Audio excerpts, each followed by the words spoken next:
चलिए बच्चों, एक और सेशन लेके हम लोग आते हैं टेंजेंट एंड नॉर्मल के क्वेश्चन को लेकर। फिर आप लोगों से बोल दे रहे हैं कि सभी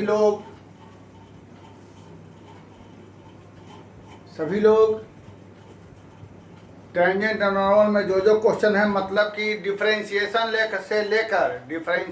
से लेकर टेंजेंट एंड नॉर्मल में जो जो क्वेश्चन है उसके डाउट को जो भेज चुके हैं, एक बार उसे रिमाइंड करा दें हमको कि किसने भेजा है, और जो नहीं भेजे हैं अपने डाउट को भेज दें। ध्यान रहे, ये हम अभी सिर्फ 12 को लेकर क्वेश्चन बता रहे हैं। फिर आगे जाके इसमें कंपटीशन का भी ऐड करेंगे। फिलहाल अभी मेनली 12 पर्पस को लेकर हम चल रहे हैं। ठीक है, चलिए ओके डन। तो टेंजेंट एंड नॉर्मल मेरा ख़त्म होने पर आ चुका है। मुश्किल से एक वीडियो और या फिर ख़त्म ही हो जाएगा। उसके बाद क्वेश्चन कोई सीमा नहीं है, आप लोग बनाइए और जो डाउट होगा उसको जल्दी भेजिए, क्योंकि अब इसको ख़त्म करके नया टॉपिक को शुरू करना है। ठीक है, साथ में डिफरेंशिएशन, पूरा कंप्लीट डिफरेंशिएशन में जो जो प्रॉब्लम है उसको भेजिए। अब ये हम लोग जल्दी से जल्दी इसको ख़त्म करके आगे को बढ़ेंगे। ठीक है, नेक्स्ट टॉपिक हमारा देखिए क्या पढ़ाते हैं, इसे कंटिन्यूटी चल सकता है। देखिए फिलहाल ये एक अच्छा क्वेश्चन है और साथ में यह भी एक अच्छा क्वेश्चन है, दोनों ही अच्छा क्वेश्चन है। आइए देखिए क्वेश्चन में क्या है। पहले इसको देखिए, ये वाला है, क्या कह रहा है कि ये कोई कर्व है, ये कोई कर्व है। ठीक है, y is equal to cos x plus Y, ये कर्व दे दिया है। ठीक है, ये एक लाइन है, कहीं होगा लाइन। अब क्या मतलब है, कहाँ है, कहीं है लाइन हमारे पास। तो find the equation of tangent to the curve parallel to this line. इस मुद्दे पर चर्चा हम लोग बाद में करेंगे। पहले क्या, find the equation of tangent parallel to this line, हमें इसी का इक्वेशन निकालना है।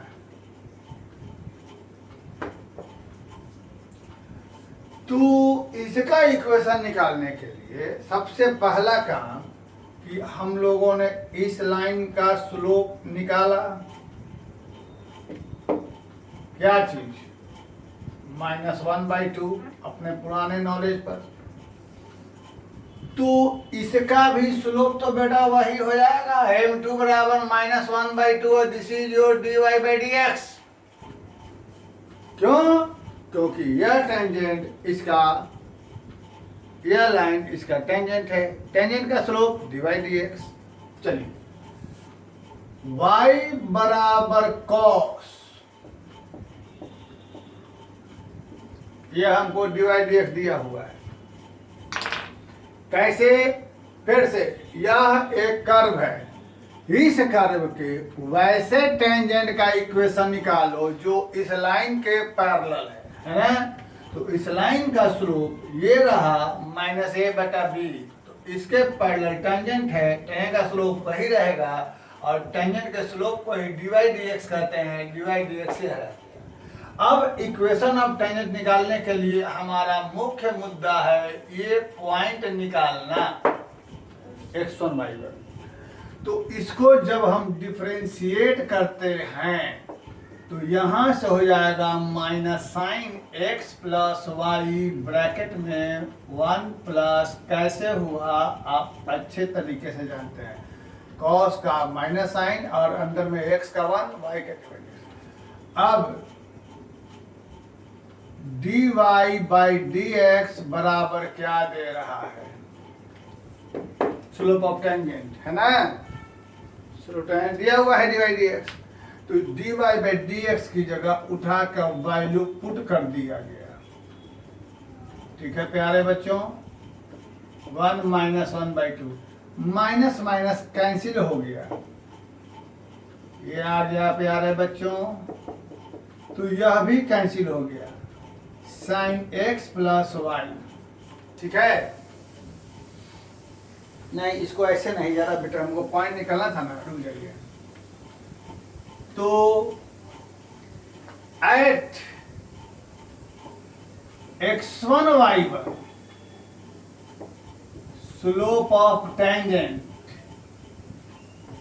यानी dy बाई डी एक्स बराबर -1/2। ये जरा बेटर है। तो dy बाई डी एक्स की जगह -1/2 रखते समय यहाँ पर x की जगह x1 और y की जगह y1 लिख देंगे, तो यहाँ पर ये हो जाएगा। ठीक है ना। x1 y1 पर उसका टेंजेंट का स्लोप है -1/2, यानी कर्व में x की जगह x1 y की जगह y1 रखने पर डिवाइड dx क्या दे रहा है? तो अब यहाँ से यह हटेगा, तो यहाँ हो जाएगा -x1 प्लस y1 इंटू 1/2, यह भी कैंसिल। तो साइन हमारा x1 प्लस y1 बराबर क्या आ गया? 1।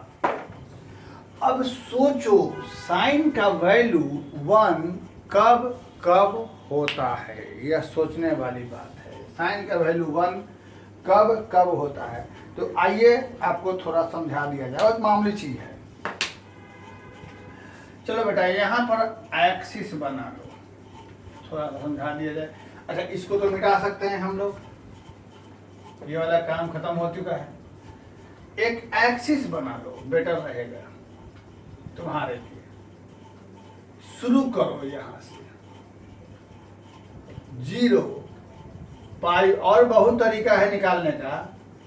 3 पाई बाई 2 2 पाई, क्योंकि हमको 2 पाई तक जाना है, और रिवर्स गियर में आएंगे तो -pi by 2 minus pi -3 pi by 2 और -2 पाई, क्योंकि -2 पाई से शुरू करना है। तो ये सब चीज सबको मालूम है। तो अब बचा कि साइन का मान 1 कब कब होगा।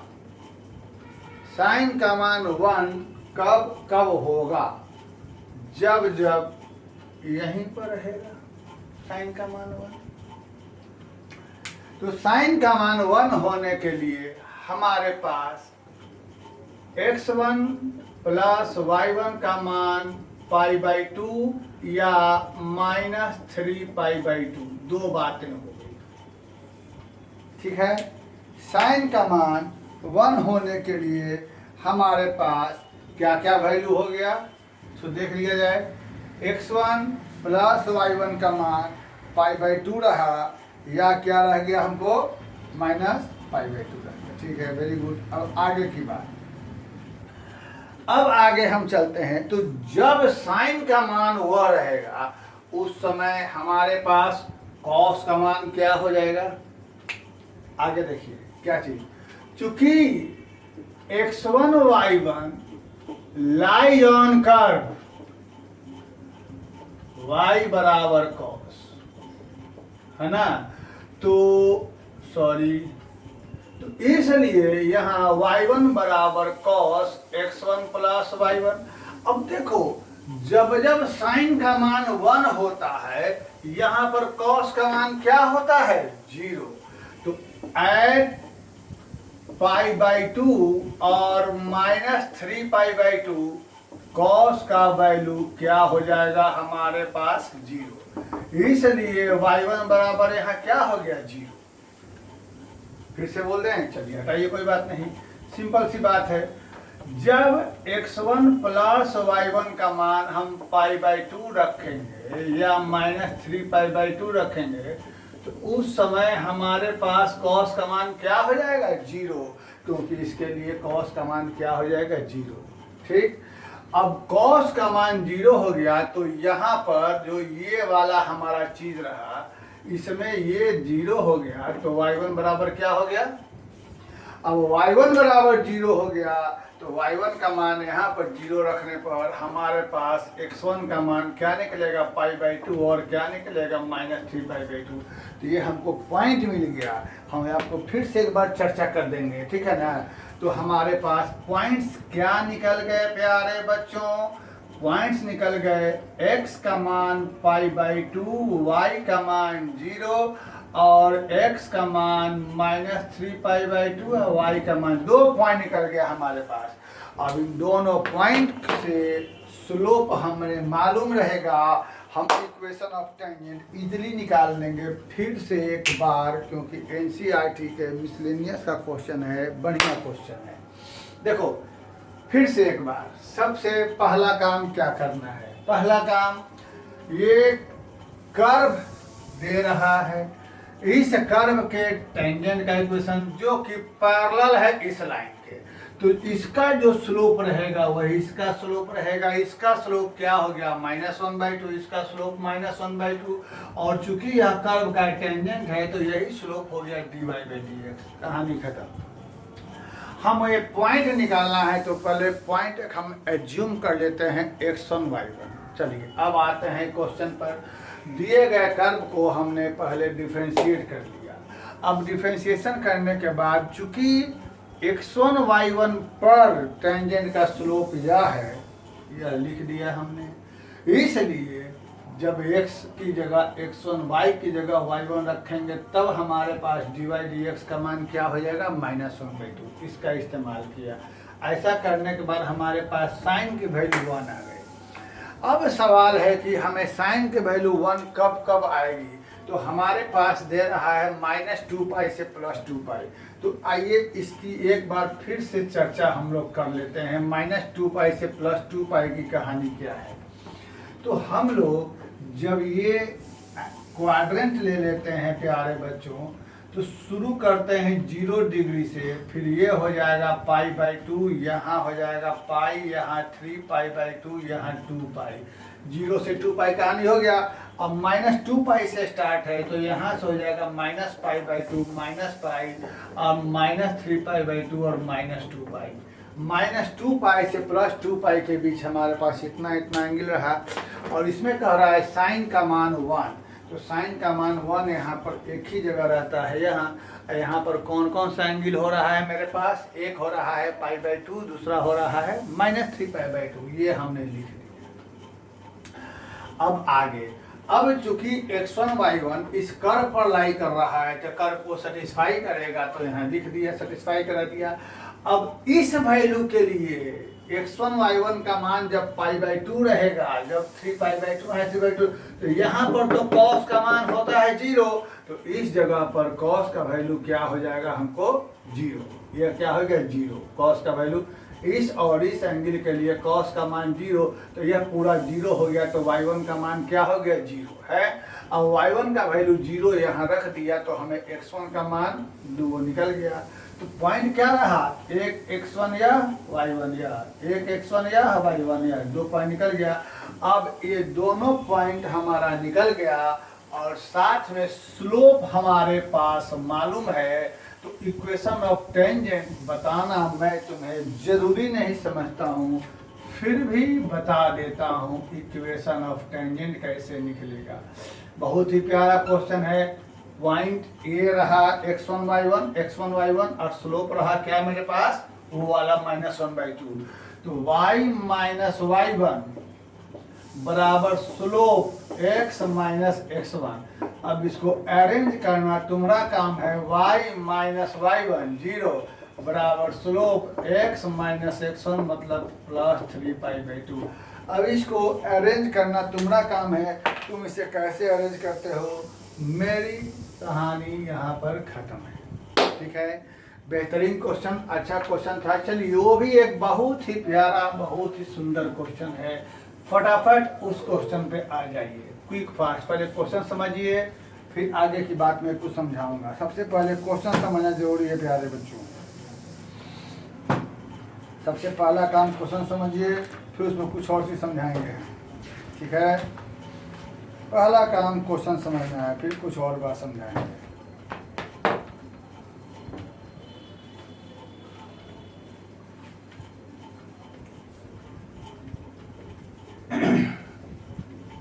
देखो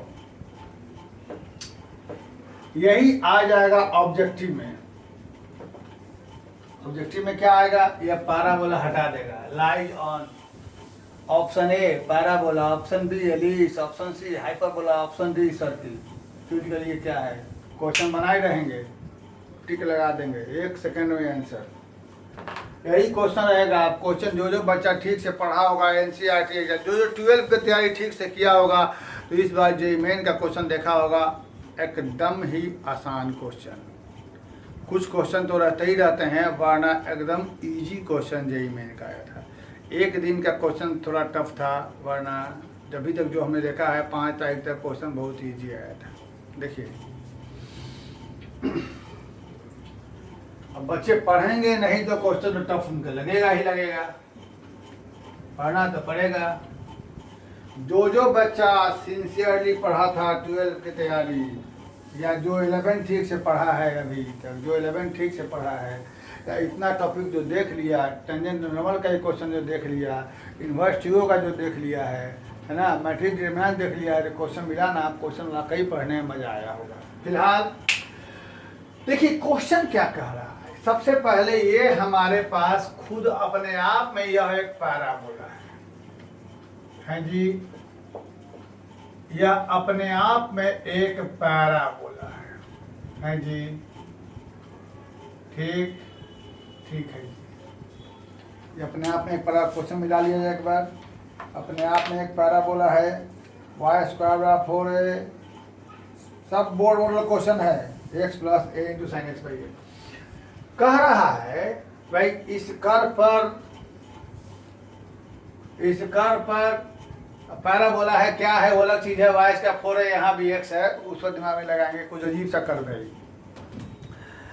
इनफाइनाइट टेंजेंट होंगे, इस कर्व पर इनफाइनाइट टेंजेंट होंगे, और सभी टेंजेंट का कुछ न कुछ अलग अलग कंडीशन रहेगा।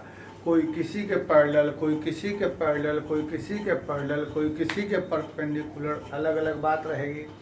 लेकिन क्वेश्चन में क्या कह रहा है कि वह सारा टेंजेंट और पॉइंट्स, इस पर के वह सारे पॉइंट जहां का टेंजेंट पैरेलल है एक्स एक्सिस के, मतलब जो पॉइंट इस कर्व पर, वह सारा पॉइंट, वह सभी पॉइंट जहां का टेंजेंट एक्स एक्सिस के पैरेलल हो। इसका मतलब फिर से, एक्स एक्सिस के पैरेलल जितने भी टेंजेंट होंगे, उन सभी पॉइंटों को यदि आपस में मिला दें तो वह पॉइंट भी एक पैराबोला पर रहेगा। यही सवाल है। माने इस कर्व के जितने भी टेंजेंट होंगे, उन सभी टेंजेंट जो एक्स एक्सिस के पैरेलल होंगे, उन सभी पॉइंटों को मिला देंगे तो सारा पॉइंट खुद भी एक पैराबोला पर रहेगा। यही इस सवाल का कहना है। तो मतलब हम पहले तो एक हम लोग एज्यूम कर लेते हैं पॉइंट P x1 y1, और यहाँ पर यहाँ का जो टेंजेंट होगा अकॉर्डिंग टू क्वेश्चन, यह tangent according to question at P tangent is parallel to X axis. ध्यान दीजिए, parallel to X axis question में कह रहा है, वह सभी पॉइंट जहां का टेंजेंट एक्स एक्सिस के पैरेलल हो, यानी इसका स्लोप यानी dy बाई dx बराबर क्या हो जाएगा, 0। तो इसलिए यहाँ पर स्लोप ऑफ टेंजेंट यानी dy बाई dx बराबर क्या हो जाएगा, 0। क्वेश्चन में क्या कर रहा है कि वह सभी पॉइंट जहां का टेंजेंट एक्स एक्सिस के पैरेलल हो, वह सभी पॉइंट जहां का टेंजेंट एक्स एक्सिस के पैरेलल हो, तो इसका मतलब कि एक्स एक्सिस के पैरेलल यानी टेंजेंट का स्लोप यानी dy बाई dx बराबर क्या हो जाएगा, 0। अब आगे की बात क्या कह रहा है कि वह पॉइंट को हमें पैराबोला पर दिखाना है, तो वो बात की बात है, पहले बनाते हैं। सबसे पहले क्या करेंगे कि ये कर्व हमें हमारे पास जो है सो लिख लिया, तो इस कर्व पर हम लोग इक्वेशन नंबर 1 मानते हैं, इसको डिफरेंशिएट करते हैं, है ना। 4a x की जगह 1, साइन की जगह cos x by A into coefficient of x क्या रह गया, 1 बाई ए। यार यह x का हो जाएगा 1, साइन का हो गया cos x बाई ए का 1 बाई ए कैंसिल। अब यहाँ से ये तो 2 से कट जाएगा ये 2। एट x1 y1 है ना dy dx इक्वल टू 0। तो y की जगह y1 तो dy dx 0 a गुना में 2a रहेगा यहाँ 2a 1 plus cos x1 by a। ध्यान दिए x की जगह x1 y की जगह y1 रखने पर dy बाई dx का मान क्या हो जाएगा 0। क्वेश्चन दे रहा है eight x1 y1 dy dx बराबर 0 eight x1 y1 dy dx question दिया हुआ है x1 y1 पर स्लोप ऑफ टेंजेंट का मान क्या है 0 यानी x1 y1 पर dy बाई dx का मान क्या है y की जगह y1 x की जगह x1 पर dy dx का मान क्या हो गया 0। अब यहाँ से यह 0 हो गया 2a गायब हो गया तो 0 बराबर 1 प्लस कॉस हो जाएगा x1 बाई a यानी कॉस x1 बाई a बराबर क्या हो गया -1। बाकी बात बाद में। अब हम लोग क्या करते हैं कि चूंकि यहाँ पर सवाल में चर्चा साइन भी है तो निकालते हैं साइन x1 बाई a बराबर under root 1 minus cos square x1 by a। चलेगा जी, है ना, क्योंकि साइन की जरूरत हमको है। अब यहाँ पर इसकी जगह क्या लिख दिया, हमारे पास -1 रहे या +1 रहे, दोनों ही कंडीशन में यहाँ पर क्या हो जाएगा 1। तो इस तरीके से साइन x1 बाई a बराबर 1 माइनस 1, क्योंकि इसका स्क्वायर प्लस रह जाएगा तो यहाँ हो गया 0, तो साइन x1 बाई a बराबर 0। अब चूंकि x1 y1 lies on curve, given curve, है ना, इसलिए वह कर्व को सेटिस्फाई करेगा। कर्व को सेटिस्फाई करेगा तो जहाँ जहाँ x है वहाँ वहाँ x1, जहाँ जहाँ y है वहाँ वहाँ क्या लिख देंगे हम लोग y1। ठीक है बच्चों। अब चूंकि हम जान गए हैं कि साइन x1 बाई a का मान क्या है 0, तो यहाँ पर 0 रख देंगे तो ये पूरा सिस्टम गायब हो जाएगा। तो हमारे पास क्या हो गया, अरे हुआ क्या, बस मजा आ गया। This is condition for parabola. इसका मतलब x1 y1 कहाँ पर लाई कर रहा है, पैराबोला पर। This is a condition of parabola, equation of parabola. इसका मतलब जब हमने स्लोप लिया x एक्सिस के पैरेलल यानी 0, उस समय का जो पॉइंट है वह हमारा ऐसे इक्वेशन को सेटिस्फाई कर रहा है। और यह इक्वेशन क्या होता है, पैराबोला, यानी all the tangent parallel to x axis the point lies on parabola। ठीक है, कैसे हुआ क्या हुआ फिर से बताना पड़ेगा कि जय श्री राम। समझ गए आप लोग? बोलिए बच्चों, समझ गया कि और बताना पड़ेगा, सो कहा जाए फटाफट फटाफट फटाफट। अरे समझ गए।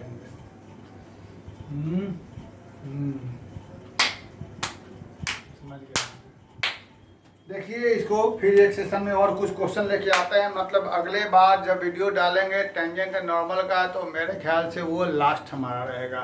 तब तक आप लोग जो जो डाउट्स हैं, डाउट्स को अपने भेज दीजिएगा, क्योंकि अब टेंजेंट नॉर्मल का कहानी ख़त्म है। ठीक है, okay, thank you very much. और अगर मज़ा आया होगा पढ़ने में तो थोड़ा सा लाइक, सब्सक्राइब, बेल आइकन की घंटी, ये सब ज़रूरी है। दबाते रहिए, लाइक देते रहिए, शेयर करते रहिए, सब्सक्राइब करवाते रहें, देखते रहें, ग्रुप बढ़ाते रहें। हमारे चैनल को अलग अलग शहरों में, अलग अलग ग्रुप में, अलग अलग दोस्तों में फैलाते रहें। जितना ज़्यादा ध्यान देकर आप देखेंगे, जितना ज़्यादा आपका परफॉर्मेंस रहेगा, जितनी अच्छी आपकी बैटिंग होगी उतनी अच्छी हमारी बॉलिंग होगी। जब आपकी बैटिंग नहीं होगी तो हमारी बॉलिंग नहीं होगी। जितनी अच्छी बैटिंग होगी उतनी अच्छी बॉलिंग होगी। आप मुझे दिखाएं कि अच्छा पढ़ रहे हैं तो हम अच्छा पढ़ा करके और दिखाएंगे। आपका परफॉर्मेंस अच्छा होना चाहिए। ठीक है, थैंक यू वेरी मच।